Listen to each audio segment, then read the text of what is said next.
നമസ്കാരം. ഞാൻ കലാമണ്ഡലം ഗിരിജ രാംദാസ്. എൻ്റെ ചാനലായ നന്ദനം ആർട്ടിസ്റ്റിക് അരീന എന്നതിലേക്ക് എല്ലാവർക്കും സ്വാഗതം. ഞാൻ ഇന്ന് ഇവിടുന്ന് പറയുന്ന ആചാരങ്ങൾ ഈറനൊടുത്ത് അമ്പലത്തിൽ പോകുന്നതിനെ കുറിച്ചുള്ളതാണ്. പണ്ട് കാലങ്ങളിലുള്ളവരെല്ലാവരും ക്ഷേത്രകുളത്തിൽ കുളിച്ച് ഈറനൊടുത്ത് അമ്പലം ചുറ്റുന്നതും ദേവനെ തൊഴുന്നതെല്ലാം ഒരു പ്രഭാത കാഴ്ചയാണ്. ചിലരെങ്കിലും പറയാറുണ്ട് ഈ നനഞ്ഞ വസ്ത്രം ഉടുത്താൽ നമുക്ക് അസുഖങ്ങൾ വരും എന്നൊക്കെ. പക്ഷേ പണ്ടുള്ളവർക്ക് ഇതൊരു പൂർണ്ണ പരിശുദ്ധി ലഭിക്കുന്നു എന്നാണ് സങ്കല്പിച്ചു വരുന്നത്. എന്നാൽ ഇത് ഒരു ദോഷമല്ല, അതിലേറെ ഗുണമാണെന്ന്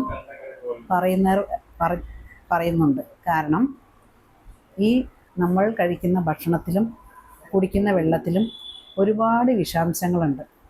ഈ വിഷാംശങ്ങളെല്ലാം പുറന്തള്ളാൻ ഈ നനഞ്ഞ മുണ്ട് സഹായിക്കും എന്നാണ് പറയുന്നത്. അതായത് നമ്മുടെ അകത്ത് ഉഷ്ണമാണ് ഉണ്ടാവുന്നത്. അതായത് ഈ ഭക്ഷണം കഴിക്കുമ്പോൾ ഉഷ്ണം കൂടുന്നതുകൊണ്ടാണ് അൾസർ പോലുള്ള അസുഖങ്ങളെല്ലാം ഉണ്ടാവുന്നത്രേ. ഈ ഉഷ്ണത്തെ ശമിപ്പിക്കുന്നതിന് ഈ നനഞ്ഞ മുണ്ട് സഹായിക്കുന്നു എന്നാണ് പറയപ്പെടുന്നത്.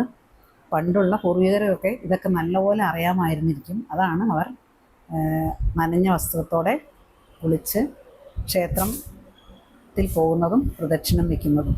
അതുകൊണ്ട് നനഞ്ഞ വസ്ത്രത്തോടെ കുളിച്ചു തൊഴുന്നതും വളരെ നല്ലതാണെന്നാണ് പറയപ്പെടുന്നത്. നന്ദി, നമസ്കാരം.